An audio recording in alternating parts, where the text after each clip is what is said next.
Ebanghelyo ngayong linggo, ipinahahayag ni Jesus ang paggawad ng gantimpala sa mga taong karapat-dapat tumanggap nito. Gayunpaman, hindi marapat na nakatuon lamang tayo sa gantimpala na hatid ay karangalan. Inaanyayahan tayo ni Jesus na muli siyang tanggapin bilang Diyos at dakilang gantimpala natin. Buhay na ganap at kasiya-siya ang makakamtan ng sinumang tumatanggap kay Jesus. Magsitayo po tayo.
Sa ngalan ng Ama, ng Anak at ng Espiritu Santo. Amen.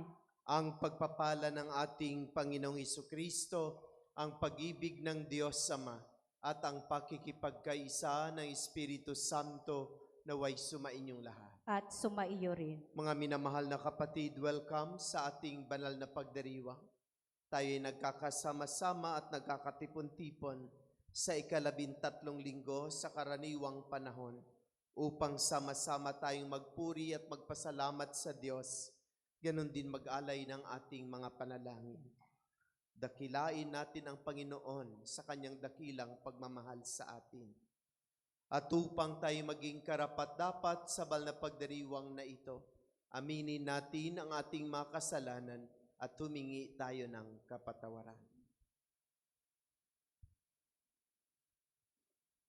Tayong lahat, inaamin ko sa makapangyarihang Diyos at sa inyong mga kapatid na lubha akong nagkasala sa isip, sa salita at sa gawa at sa aking pagkukulang. Kaya'y sinasamo ko sa mahal na Berheng Maria, sa lahat ng mga anghel at mga banal, at sa inyo mga kapatid, na ako'y ipanalangin sa Panginoong ating Diyos. Kaawaan tayo ng makapangyarihang Diyos. Patawarin tayo sa ating makasalanan. Patubayan tayo sa buhay na walang hanggan. Amen.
at sa lupa'y kapayapaan sa mga taong pinalulugdan niya.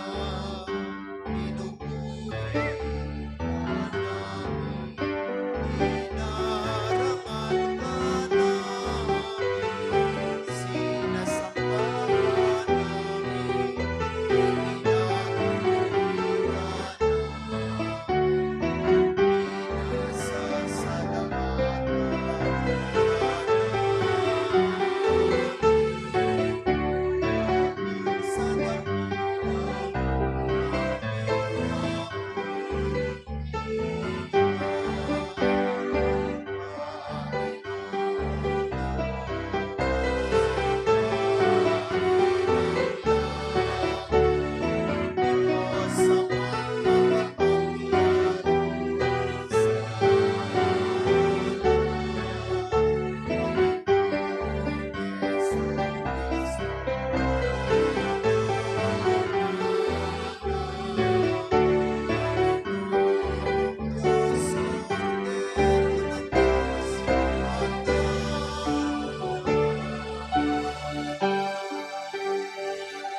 manalangin tayo. Ama naming makapangyarihan, kaming iyong mga kinupkup ay niloob mong maging mga anak. at liwanag mong kaloob. Huwag mong ipahintulot na sa katiwalian kami ay masangkot. Panatilihin mo kaming nagliliwanag sa iyong katapatang lubos na sumisikat sa pamamagitan ni Yesu Cristo kasama ng Espiritu Santo ang pasawalang hanggan.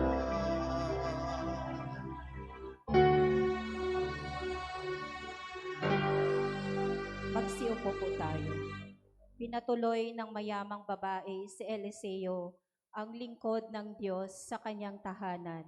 Dahil sa kanyang kabutihang loob, kinalugdan siya ng Diyos sa pamagitan ng biyaya na matagal na niyang hinahangad. Ang salita ng Diyos mula sa ikalawang aklat ng mga hari. Minsan, si Eliseo'y nagpunta sa Sunim. May isang mayamang babae roon at siya'y inanyayahang kumain sa kanila. Mula noon, doon siya kumakain tuwing pupunta sa lugar na yaon. Sinabi ng babae sa kanyang asawa, "Natitiyak kong lingkod ng Diyos ang taong ito. Bakit di natin siya ipagpagawa ng isang silid para matuluyan niya tuwing pupunta rito? Bigyan natin siya ng higaan, mesa, upuan at ilaw." Nagbalik si Eliseo, doon siya nagpahinga sa silid na inihanda sa kanya. Pagkaalis ng babae, tinanong ni Eliseo si Gizi, "Ano kaya ang maitutulong natin sa kanya?" Sumagot si Gizi, "Wala po siyang anak at matanda na ang asawa." "Tawagin mo uli," utos ni Eliseo. Nagbalik ang babae at tumayo sa may pintuan. Sinabi sa kanya ni Eliseo, "1 taon mula ngayon, ikaw ay magkakaanak." Ang salita ng Diyos. Salamat sa Diyos. Pag-ibig mong walang maliw ay lagi kong sasambitin. Pag-ibig mong walang maliw ay lagi kong sasambitin. Pag-ibig mo, poon, na di magmamaliw, ang sa tuwi-tuwina'y aking aawitin. At katapatan mo'y laging sasambitin, yaong pag-ibig mo'y walang katapusan. Sintatag ng langit ang iyong katapatan. Pag-ibig mong walang maliw ay lagi kong sasambitin. Mapalad ang taong sa'yo'y sumasamba. Sa pagsamba nila'y inaawitan ka, at sa pag-ibig mo'y namumuhay sila. Sa buong maghapon, ikaw ay pinupuri, ang katarungan mo'y siyang sinasabi. Pag-ibig mong walang maliw ay lagi kong sasambitin. Ang tagumpay namin ay iyong kaloob, dahilan sa iyong kagandahang loob. Pagkat pinili mo, yaong hari namin, kalaob mo ito, banal ng Israel. Pag-ibig mong walang maliw ay lagi kong sasambitin. Nalibing tayo kasama ni Kristo sa pamagitan ng binyag. Kasama niya, tayo'y mabubuhay sa isang bagong pamumuhay.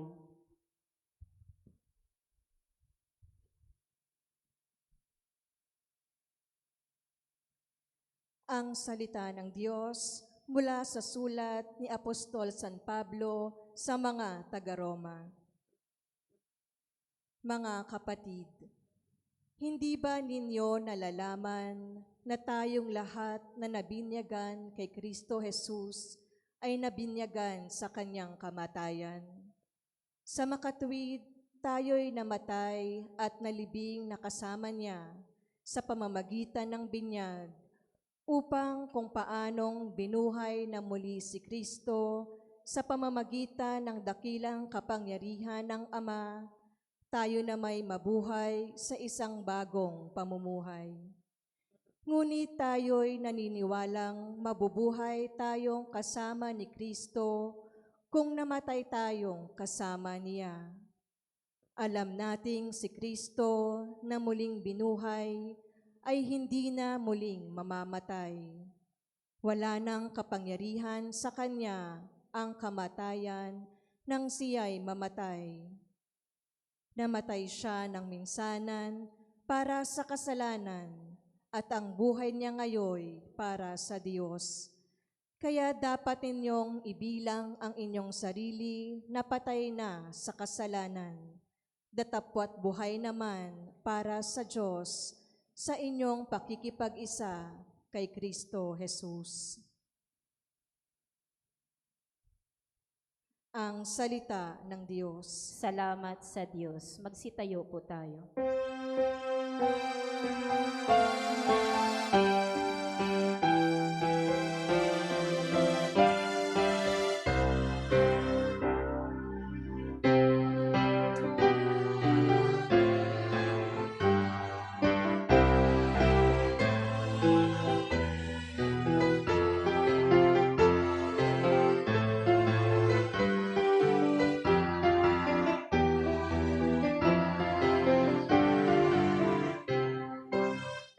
Ikaw, Kristo, ang humira upang kami maging bayan ng pari at haring banal.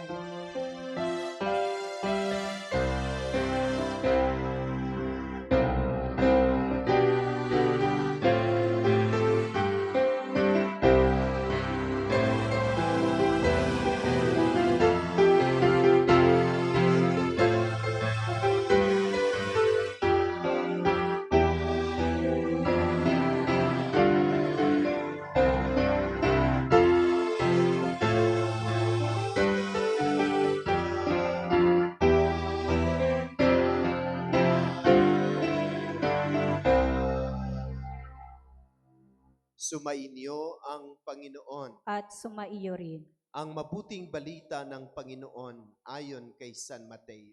Papuri sa iyo, Panginoon.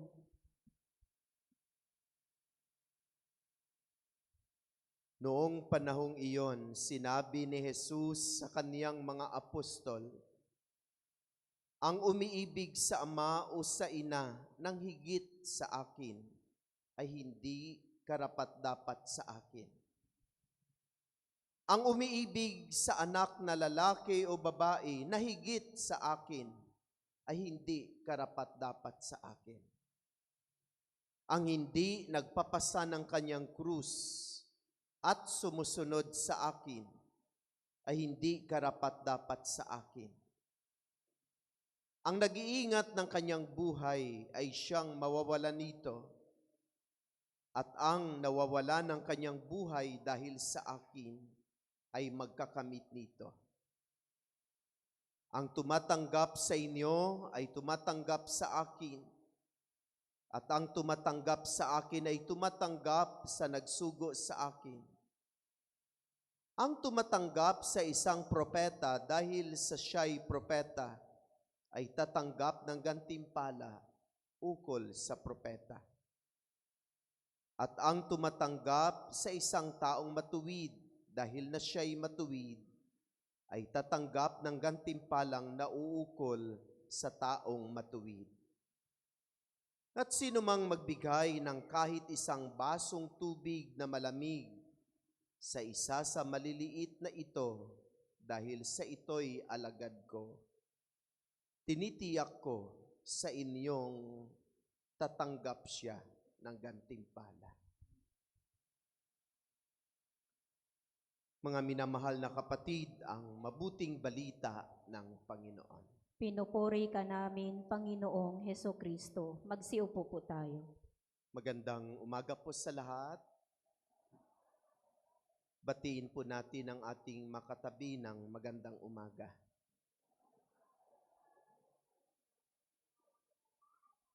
Sa umagang ito, mulit-muli tayo ay nagkakasama-sama at nagkakatipon-tipon upang ipagdiwang natin ang banal na misa. At sa banal na misang ito, mulit-muli tayo ay nagpapasalamat at nagpupuri sa ating Diyos sa lahat ng mga biyayang ipinagkaloob niya sa atin. Dami-daming biyaya na ibinigay sa atin ng Diyos. Kahit may mga problema, kahit may mga pagsubok, nararanasan natin ang iba't ibang uri at anyo ng kahirapan sa buhay. Kuminsan hinahamon tayo sa ating paglilingkod. Subalit ang Diyos ay patuloy pa ring nagkakaloob sa atin ng mga biyaya. Kaya buhay pa tayo, malakas pa tayo, nakakalakad pa tayo, nakapagpapaaral pa tayo sa ating mga anak, nakakain tayo hindi lang 3 beses sa isang araw. Ang lahat ng mga ito ay pruweba na hindi talaga tayo pinapabayaan ng Diyos. Bagkus, kahit kuminsan nakakalimutan natin siya, kuminsan inaayawan natin siya, subalit siya ay hindi nakakalimot sa atin.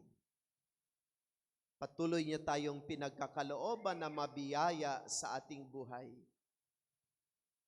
Kaya bilang pagtanaw ng ating napakalaking utang na loob sa Diyos, ang ating mga pasasalamat at papuri ay sapat na.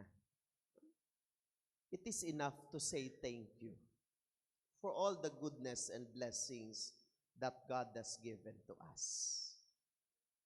At syempre, sa pagdiriwang natin ng banal na misa, tayo ay lumalapit sa banal na harapan ng Diyos upang sabihin natin sa Kanya ang ating makahilingan at mga panalangin. Hinihingi natin na pagalingin tayo sa ating karamdaman, tulungan niya ang ating mga anak, gabayan niya ang ating pamilya, ilayo tayo sa makapahamakan, bigyan tayo ng makakain sa araw-araw. Mga ito ay kahilingan natin sa Diyos. Siya kasi ang may-ari ng lahat. Sa Kanya nagmula ang lahat ng mga biyaya. Kaya sa Kanya tayo lumalapit. Sinasabi itong ating makahilingan na puno ng pananalig at pag-asa na sana mga ito ay pagbigyan ng Diyos. Ipagkaloob sa atin, lalong-lalo na kung ang mga ito ay para sa ating ikabubuti at para sa ating ikaliligtas. Mga minamahal na kapatid, napakaganda ng mga narinig nating mga pagbasa. They are very inspiring. Lalo-lalo na ang ating first reading. May isa daw mayaman na babae at inanyayahan niya si Eliseo na kumain sa kanilang tahanan. Mula noon, doon na kumakain si Eliseo sa kanilang tahanan. Kaya dito naalaala ko yung sa probinsya. Hindi katulad dito sa Maynila. Sa probinsya, ang mga pamilya nag-aagawan magpapakain ng pari. Nag-aagawan ang mga pamilya para papasukin ang pari sa kanilang tahanan at pakakainin. Para sa kanila, kapag ang pari ay nakapasok sa kanilang tahanan at kanilang pinaglingkuran at pinagsilbihan, lalong-lalo kapag kumain sa kanilang tahanan, para sa kanila, it is a great blessing. Ganyan ang nangyari sa ating first reading. Mula noon, doon na kumakain sa Eliseo sa kanilang tahanan. Sabi ng mayamang babae sa kanyang asawa, parang lingkod talaga siya ng Panginoon. Pagawan natin siya ng kanyang mapahingahan. Parang sa ating salita, pagawaan natin siya ng kwarto. Para kapag pumunta siya dito uli, dito siya sa atin matulog, magpahinga. Bibigyan natin siya ng higaan, lamesa, at upuan para makapagpahinga siya. So narinig natin sa ating first reading na ganun nga ang nangyari. Siguro pagkatapos kumain ni Eliseo, nagpapahinga siya doon. At syempre bilang pagtanaw ng utang na loob ni Eliseo sa kagandahang loob ng babae, ay tinanong niya na paano natin siya matulungan. At may nagsagot sa kanya na wala silang anak at matanda na ang kanyang asawa. Siguro ang ginawa ni Eliseo ay ipinagdasal niya sa Diyos. Ganun naman tayo yung kapag na-experience natin ang kabutihang loob ng ating kapwa, isa sa pagtanaw natin ng ating utang na loob sa kanyang kabutihan sa atin, ipinagdarasal natin siya. So siyempre si Eliseo, siguro ipinagdasal niya yung babae. Matanda na ang kanyang asawa, matagal na silang walang anak. Kaya sabi ni Eliseo sa kanya, 1 year from now, ay magkakaroon ka ng anak. Wow, very inspiring. Kapag tayo ay mayroong kabutihang loob sa iba, mayroong biyaya na dumarating sa atin. Kapag tayo ay palaging nagmamagandang loob sa ating kapwa, lalo tigit sa makapatid nating nangangailangan, mayroong mga biyaya na dumarating sa atin. Hindi man material na bagay, kundi katulad ng nakatapos ang ating anak, na hindi natin alam kung saan tayo kumuha para sila makapag-aral. Hindi tayo nagkakasakit, natatapos ang mga taon, hindi tayo nagkakasakit. Maayos ang takbo ng buhay kahit hindi ganun karangya. Maganda ang ugnayan ng bawat miyembro ng pamilya. Ito ay magantimpala at biyaya ng Diyos. Naalala ko tuloy yung isa nating kilala. Noon hindi naman ganun kaganda ang kanilang buhay. Pero dahil sa kanilang pagmamagandang loob sa kanilang kapwa, yung naniwala talaga ako na kapag ang mga lingkod ng Diyos ay pinapasok mo at wini-welcome sa loob ng iyong tahanan, meron talagang pagpapala. Yung family na iyon, hindi naman noon ganun karangya ang kanilang buhay. Pero noong magpatayo sila ng kanilang tahanan, sabi nila, patayuan natin ng isang kwarto sila father at sila sister para kapag pumunta sila sa ating tahanan, ay mayroon silang kapahingaan. Ngayon, ang ganda-ganda ng kanilang buhay. Puro mga lalaki ang kaniyang mga anak, wala silang katulong. Pero, mga mababait ang mga anak na lalaki. Ang 4 niyang anak, isa na lang.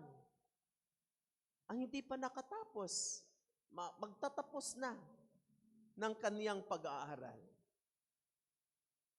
Sa loob-loob ko, yung pamilyang iyon talagang pinagpala at biyaya at biniyayaan ng Diyos.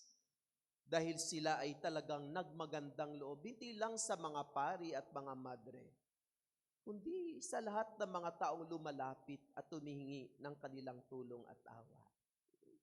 Yung maganong pangyayari at mga mabubuting ginawa ng may mabubuting loob ay ating mga inspirasyon na dapat nating tularan at tuwaran sa buhay. Sabi ko, sana ganun din yung aming mga chapel sa mission station. Mag-aagawan ang pamilya na magpapakain sa pari para yung pundo ng balikhandog natin ay hindi mababawasan. Kasi mayroong pamilya, the very generous, na magpakain sa pari because they believe kapag pinakain nilang isang lingkod ng Diyos, hindi man makaganti yung paring iyon, subalit ang Diyos ay magpapala at magbiyaya. Sana ito yung inspirasyon ng lahat ng mga nasa chapels natin. Yun kasi yung problema natin. Kaya mamaya sa meeting, isa yan sa pag-uusapan natin. Kasi parang nalulungkot ako na mag-financial report na yung 25% na share ay 1,200. Share po yun ng chapel. Ang ginastos para ipakain sa akin sa araw ng linggo at sa chapel mass ay umaabot ng 3,000. Aba, sabi ko, nakakalungkot naman kung ganon. Biro mo yung chapel share nila na 25% na pinag-ipunan ng maraming tao para makapag-ipon sila ng 1,200 ay kulang pa para ipakain sa akin. Sabi ko nga sa kanila, ilang beses ba kayo magpakain sa akin sa loob ng isang taon? Sabi nila, ilang beses ba tayo mag-chapel mass sa isang taon? Once a month lang naman. At pagkatapos ng Holy Week, hindi po tayo nagmimisa kasi nagpapahinga tayo. Ibig sabihin, 11 months lang. So sa laki-laki ng ating community, wala bang 11 families na pwedeng magsabi, ako na magpakain kay Father? At si Father hindi naman masilan, kahit munggo lang yan at saka may daing, okay na. Sa munggo mo, 1/4, lagyan mo ng dahon ng malunggay, may dilis ka na 20. Hindi nga makaabot ng 100, makakahain na ako. So yun yung parang paanyaya sa atin, na nakakalimutan natin na kapag tayo ay mapagbigay, mayroong mabuting loob sa iba, at tayo ay generous sa mga kapatid nating higit na nangangailangan, mayroong mga pagpapala at biyaya na nag-iintay sa atin. Sa ating ebanghelyo, ating narinig, yung sa last part ng ating ebanghelyo, mayroong pangako doon ang ating Panginoon. Ano ang sabi niya? Ang sino mang magbigay ng kahit isang basong tubig na malamig sa isa sa maliit na ito dahil ito'y alagad ko, tinitiyak ko sa inyong tatanggap siya ng gantimpala. Imagine, tubig lang ang ibibigay mo sa naglilingkod sa Diyos. Ang pangako niya, sabi niya, tinitiyak ko na tatanggap siya ng gantimpala. Kung pinakain mo pa, pinainom mo pa, ay the more pagpapala ang ipagkakaloob sa atin ng Panginoon. Mga minamahal na kapatid, di ba palagi natin yung sinasabi, the more you give, the more you receive. It is better to give than to receive. At ang taong mapagbigay kapag ang Diyos ay magbalik, siksik, liglig at umaapaw. So para bagang ang ating mga pagbasa ay nagaanyaya sa atin, be generous, maging mapagbigay, magkaroon ng mabuting loob sa iba, magkaroon ng pusong marunong magbahagi ng kung anong mga biyaya ang ibinigay sa atin ng Diyos. Kung hindi man yan makaganti, ang Diyos ay nakikita niya ang kabutihang ating ginagawa. At alam na alam natin at tayo ay naniniwala na kapag ang Diyos ay magbalik ng mga biyaya sa atin, palagi natin yan sinasabi, siksik, liglig at umaapaw. Inaawit pa nga natin yan, magbigay tayo sa Panginoon, magbigay tayo. Ibabalik, siksik, liglig at umaapaw. Be generous, and God will be generous unto you. At kailangan tayong magkaroon ng mabuting loob sa ating kapwa dahil ang ating kabutihang loob ay mayroong pagpapala at maraming biyaya. Amen. Magsitayo po tayo. Pahayag natin ang ating pananampalataya. Sumasampalataya ako sa Diyos amang makapangyarihan sa lahat, na may gawa ng langit at lupa. Sumasampalataya ako kay Hesukristo, isang anak ng Diyos, Panginoon nating lahat. Nagkatawang tao siya lalang na Espiritu Santo. Ipinanganak ni Santa Mariang Berhen.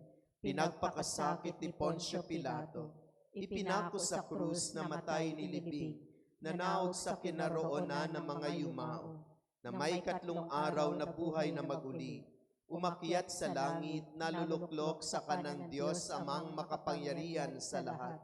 Doon magmumulang paririto at hukom sa nabubuhay at namatay na tao.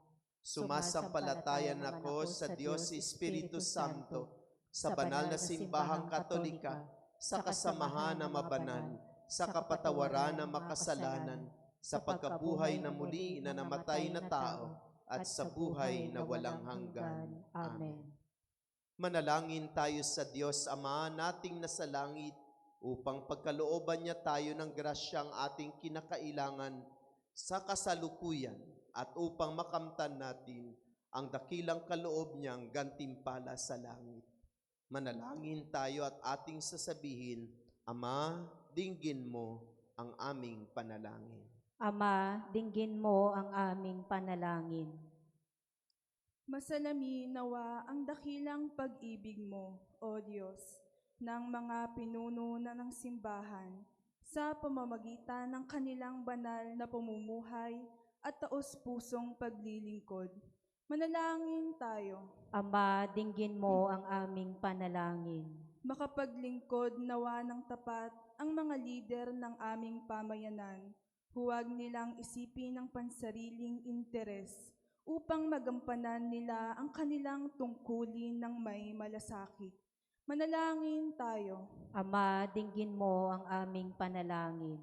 Makasumpong nawa ng bagong pag-asa ang mga may sakit at mga kapatid naming may matinding pinagdaraanan sa pamamagitan ng mga taong patuloy na kumakalinga sa kanila.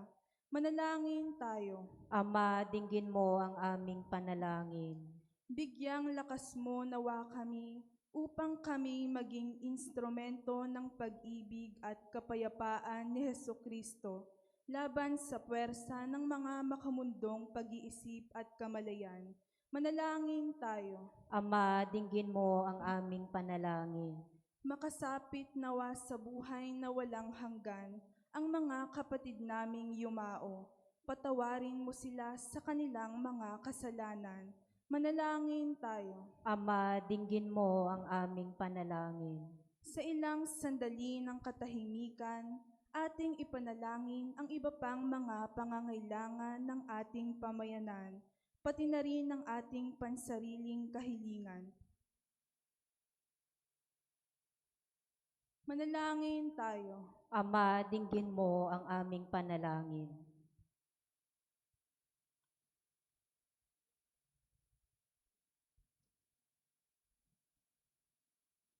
Ama naming banal, tunghayan mo kaming mga nagsusumamo sa iyo. Pagkalooban mo kami ng matibay na pananalig sa iyong banal na grasya na siyang aming lakas upang ipagpatuloy ang aming paglalakbay tungo sa iyo. Hinihiling namin ito sa pamagitan ni Jesucristong aming Panginoon. Amen. Magsiupo po tayo.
Magsitayo po tayo.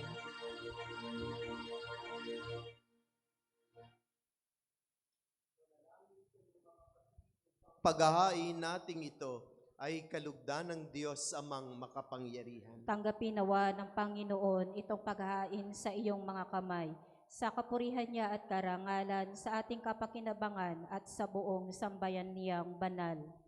Ama naming lumikha, kami iyong pinangindapat gumanap sa pagdiriwang ng paghahain ng iyong pagliligtas. Ipagkaloob mo ang aming paglilingkod sa iyo, ay gawing kalugod-lugod na mga alay na ito sa pamamagitan ni Jesucristo kasama ng Espiritu Santo at pasawalang hanggan.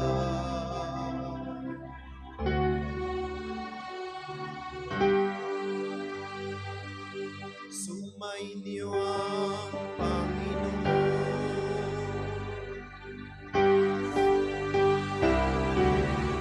Itaas sa Diyos ang inyong puso at diwa.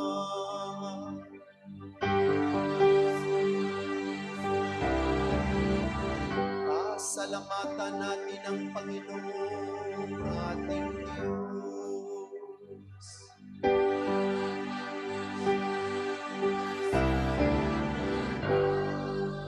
Ama naming makapangyarihan, tunay ngang marapat na ikaw ay aming pasalamatan, na sa iyo ang aming buhay, pagkilos at pag-iral. Sa pamumuhay namin araw-araw, tinatamasa namin ang iyong pagmamahal. Sa pag-ibig mong ipinunla sa sangkatauhan, ang Espiritu Santo'y unang aning bigay ng anak mong naglagak sa amin ng katiyakang nakalaang mabuhay kami sa piling mo kailanman. Kaya kaisa na maanghel na nagsisiawit ng papuri sa iyo, nang walang humpay sa kalangitan, kami nagbubuni sa iyong kadakilaan.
Magsiluhod po tayo.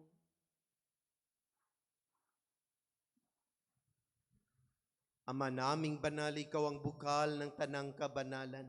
Kaya't sa pamamagitan na iyong Espiritu, gawin mong banal ang mga kaloob na ito, upang para sa amin ay maging katawan at dugo ng aming Panginoong Heso Kristo. Bago niya pinagtiis ang kusang loob na maging handog, hinawakan niya ang tinapay, pinasalamatan kaniya, pinagati-hati niya iyon. Iniabot sa kaniyang mga alagad at sinabi, "Tanggapin ninyong lahat ito at kanin.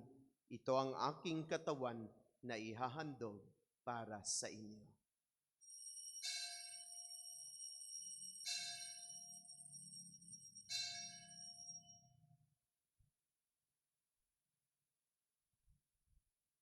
Gayon din naman nung matapos ang hapunan, hinawakan niya ang kalis, muli kaniyang pinasalamatan.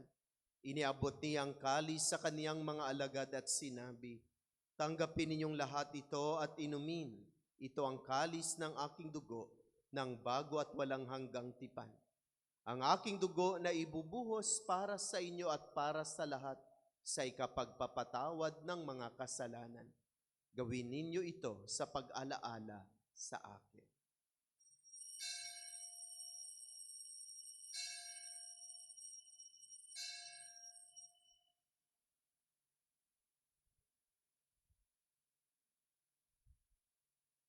Ipagbuniin natin ang misteryo ng pananampalataya.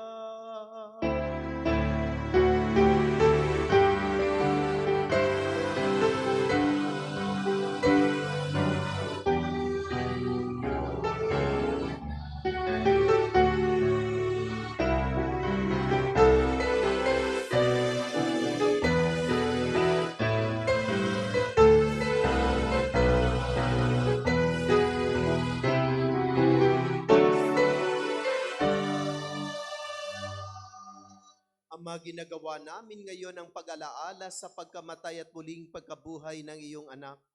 Kaya't iniaalay namin sa iyo ang tinapay na nagbibigay buhay at ang kalis na nagkakaloob ng kaligtasan. Kami nagpapasalamat dahil kami iyong minarapat na tumayo sa harap mo para maglingkod sa iyo.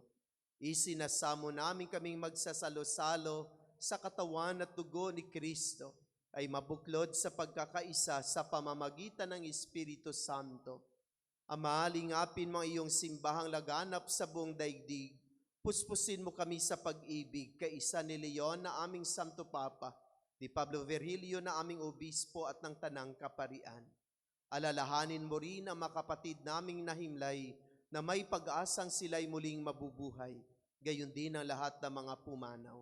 Kaawaan mo sila at patuloyin sa iyong kaliwanagan. Kaawaan mo at paginapatin kaming lahat na makasalo sa iyong buhay na walang wakas. Kaisa ng mahal na Bereng Maria na ina ng Diyos, ng kaniyang kabiyak ng puso si San Jose. Kaisa ng mga apostol at ang lahat ng mabanal na namuhay dito sa daigdig ng kalugod-lugod sa iyo. May pagdiwang nawa namin ang pagpupuri sa ikararangal mo sa pamamagitan ng iyong anak na aming Panginoong Heso Kristo. Sa pamamagitan ni Kristo, kasama niya at sa Kanya, ang lahat ng parangal at papuri ay sa iyo, Diyos Ama, makapangyarihan,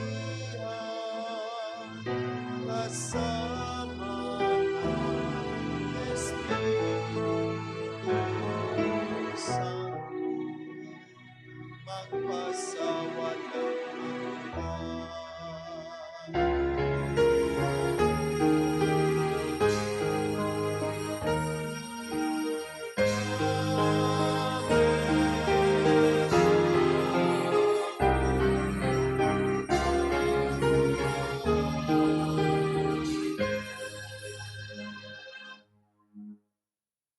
Mga kapatid, sama-sama tayong lumapit sa ating mapagmahal na Ama, ang bukal na mabiyaya na ating kinakailangan sa buhay. Tawagin natin siya.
dumidadya sa lahat ng masama, pagkalooban ng kapayapaan araw-araw, iligtas sa kasalanan at ilayo sa lahat ng kapahamakan, samantalang aming pinanabikan ng dakilang araw ng pagpapahayag ng tagapagligtas naming si Hesu Kristo.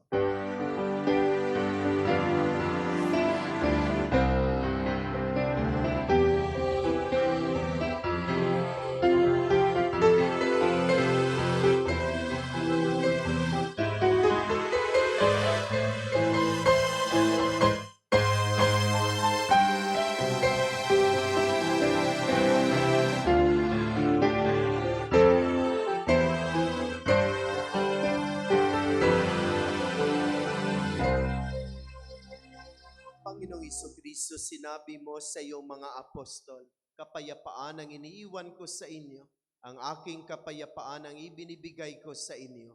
Tunghayan mo ang aming pananampalataya at huwag ang aming mga pagkakasala. Pagkalooban mo kami ng kapayapaan at pagkakaisa, ayon sa iyong kalooban, kasama ng Espiritu Santo, magpasawalang hanggan. Amen. Ang kapayapaan ng Panginoon ay laging sumainyong lahat. At sumaiyo rin. Magbigayan tayo ng kapayapaan sa isa't isa. Peace be with you.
Mga kapatid, narito si Jesus, ang kordero ng Diyos, siyang nag-aalis na makasalanan ng sanlibutan.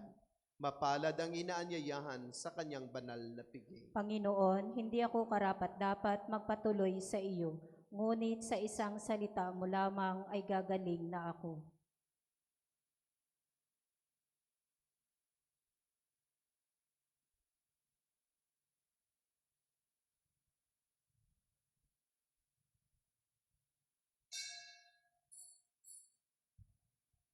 Magsiupo po tayo.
Magsitayo po tayo.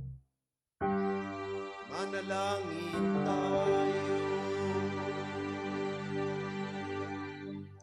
Ama naming mapagmahal, buhayin nawa kami ng aming inihain at pinagsalita upang kaming pinagbuklod sa pag-ibig mo kailanman ay magkaroon ng lumang lagi naming maiyaw sa pamamagitan ni Jesucristo kasama ng Espiritu Santo ang pasawalang hanggan.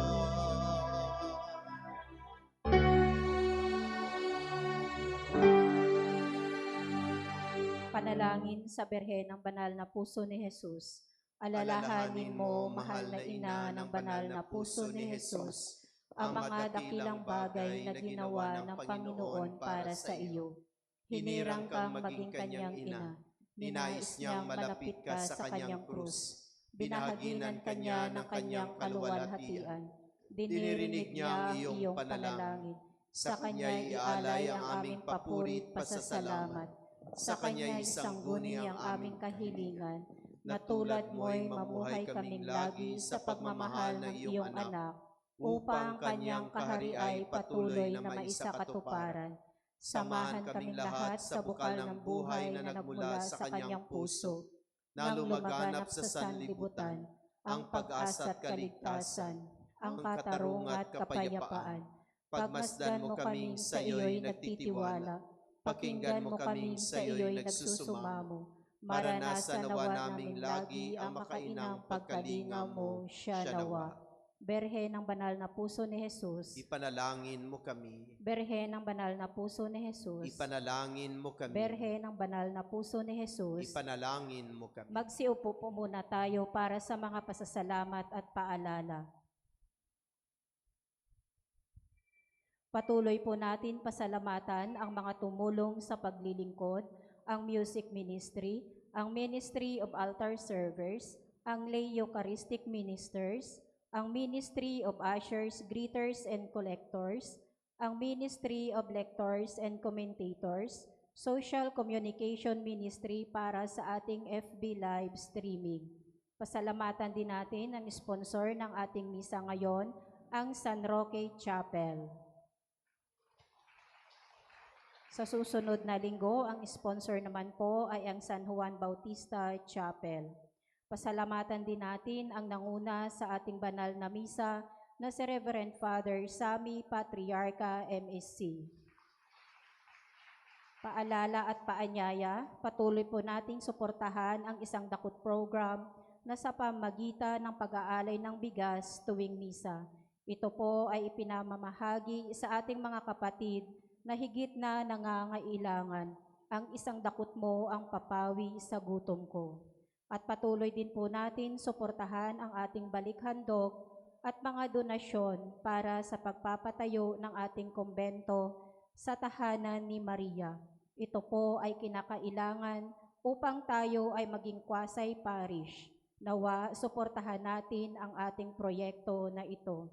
Inaanyayahan po ang lahat ng MSPC na magkakaroon ng pagpupulong sa ganap na alas 11 ng umaga sa Woodcraft Bayanihan. Maraming salamat po. Sumuli sa mga punong lingkod ng apat nating kapilya at ng ating cluster, mayroon po tayong pagpupulong doon sa Woodcraft Bayanihan sa ganap na 11 o'clock. Mahaba-haba po ang ating pag-uusapan. Pag-uusapan po natin ang tungkol sa darating na pagdiriwang natin ng kapiyastahan at ang pag-formulate po natin ng ating health aid program. Ganon din pag-usapan din po natin ang tungkol sa ating mapalisis, tungkol sa ating balikhandog at iba pang mga napakahalagang pag-uusap tungkol sa pagpapatakbo natin ng ating mission station. So, 11 o'clock, tapos after an hour, mag-lunch tayo. No? After an hour, ay ipagpatuloy ang ating meeting. Magsitayo po tayo. Sumainyo ang Panginoon. At sumaiyo rin. Yumuko kayo at tingin ang pagpapala ng Diyos. Gawaran nawa kayo ng pagpapala ng maawaing Diyos upang lagi ninyong mapahalagahan ang kanyang karunungang nagdudulot ng kaligtasang walang hanggan.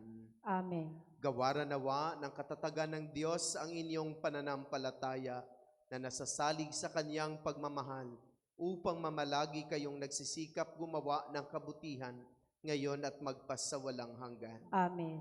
Patubayan nawa ng Diyos ang inyong paglakad sa daang hahantong sa Kanya upang inyong taluntunin ang landas ng pag-ibig at kapayapaang walang hanggan. Amen. At pagpalain kayo ng makapangyarihan at mapagmahal na Diyos, ang Ama, ang Anak, at ang Espiritu Santo. Amen. Naialay na ang ating banal na misa, humayo kayong taglay ang pag-ibig at kapayapaan ni Kristo. Salamat sa Diyos. Magandang umaga po sa lahat. Maraming salamat. Happy Sunday. Palakpakan natin ang Panginoon.